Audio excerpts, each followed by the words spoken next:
এরপর আমি আস্তে আস্তে তেল ঝরিয়ে ঝরিয়ে আমি একটা পাত্রে রাখছি কোপ্তাগুলো।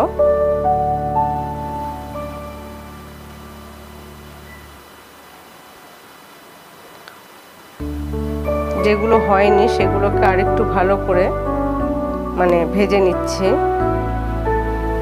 যাতে ভিতরটাও হয় আর কি। আমি অল্প আঁচটাকে কমিয়ে দিয়েছি তো, ওর জন্য একটু সময় লাগছে। যাই হোক, তোমরা ঠিক এইভাবেই করবে। আমি অল্প তেল দিয়ে দিয়েছি, তেল কিছুটা সরিয়ে নিয়েছি, তার মধ্যে গরম মশলা দিয়েছি, কুচো পেঁয়াজ দিয়ে দিয়েছি। এবার ভালো করে নাড়তে হবে। আমি ভালো করে নাড়িয়ে চাড়িয়ে নিচ্ছি। এরপরে একটু নুন দিয়ে দিচ্ছি, অল্প পরিমাণে নুন দিচ্ছি। নুনটা বুঝে দিতে হবে আর কি, যাতে বেশি নুন হয়ে গেলে আবার খেতে ভালো লাগবে না। এরপরে আমি আদা রসুনের পেস্টটাও দিয়ে দেবো। দেখো, আমি আদা রসুনের পেস্ট যেটুকু বাকি ছিল সেইটুকু, যেটুকু বেঁচে ছিল, আমি ওইটুকু দিয়ে দিলাম এর মধ্যে।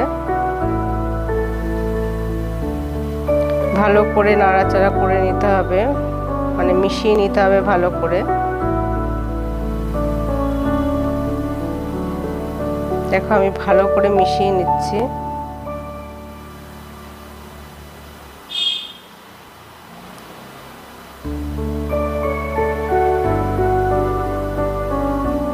এরপরে আমি একটু হলুদ দিয়ে দিচ্ছি।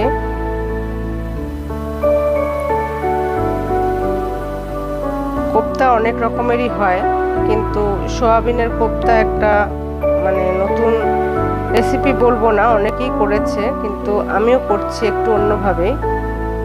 একটু লঙ্কার গুঁড়ো দিয়ে দিলাম।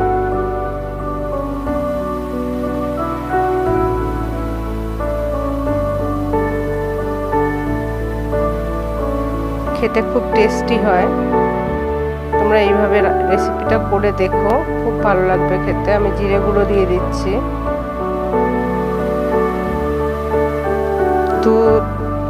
দু চামচের মতো জিরে গুঁড়ো দিলাম। এরপরে একটু ধনে গুঁড়ো দিয়ে দেবো।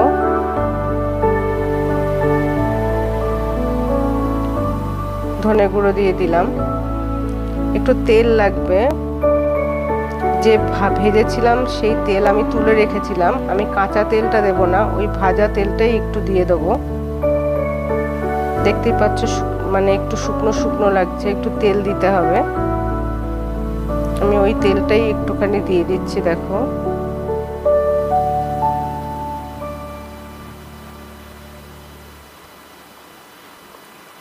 এবার ভালো করে এটাকে কষিয়ে নিতে হবে। আমি যে মশলাগুলো দিয়েছি সেই মশলাগুলো দিয়ে ভালো করে কষিয়ে নিতে হবে।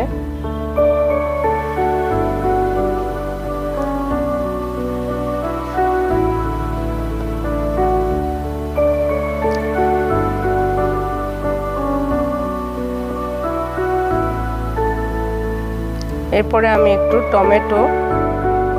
টমেটো পিউরি দিয়ে দিলাম।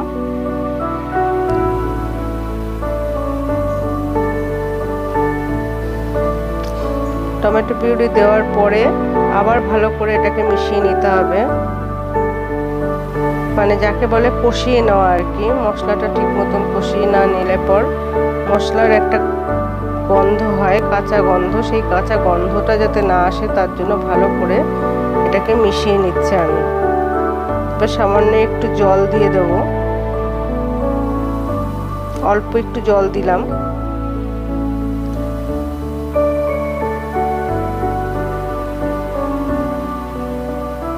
জল দেওয়ার পরে আমি এটাকে ভালো করে মিশিয়ে নিচ্ছি।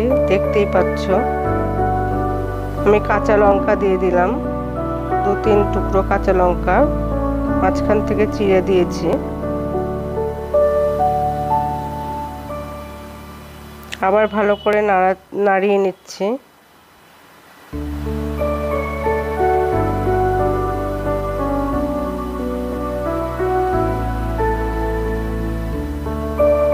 দেখতেই পাচ্ছ কিভাবে যাতে নিচে না লেগে যায়, তার জন্য আমি বারবার নাড়াচ্ছি।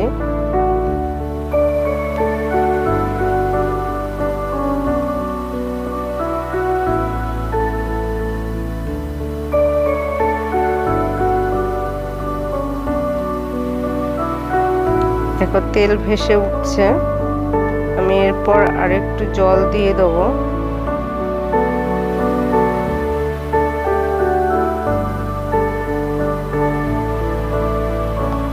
লঙ্কাটা একটু ভেঙে দিলাম যাতে একটু মানে ঝাল ঝাল ঝাল হয়। আমি এরপর আরেকটু জল দিয়ে দেবো। আরেকটু জল দিয়ে দিলাম, তারপর ঢাকনা দিয়ে ঢেকে দিলাম। 2-3 মিনিটের মতো ঢাকনা দিয়ে ঢেকে রাখতে হবে।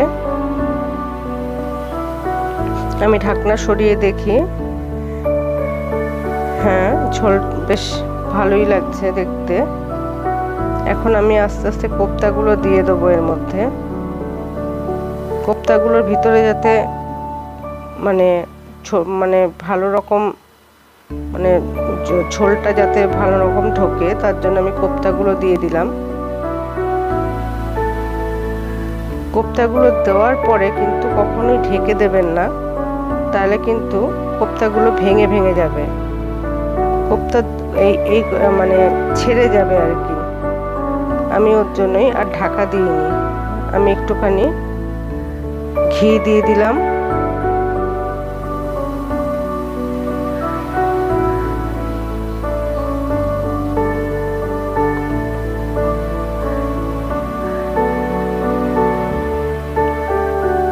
ঘি দিয়ে ভালো করে নাড়িয়ে নিচ্ছি। আমি বেশি ঝোল রাখবো না, একটু অল্প ঝোল রাখবো।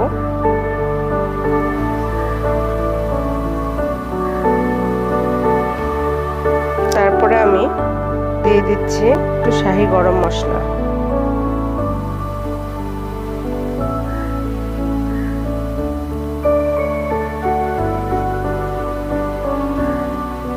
শাহি গরম মশলাটা দেওয়ার পরে ভালো করে আমি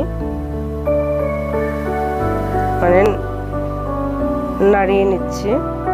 বেশি ঝোল রাখবো না, আমি ফ্লেমটাকে বাড়িয়ে দিয়েছি। দেখো আমার কোপ্তা হয়ে গেছে।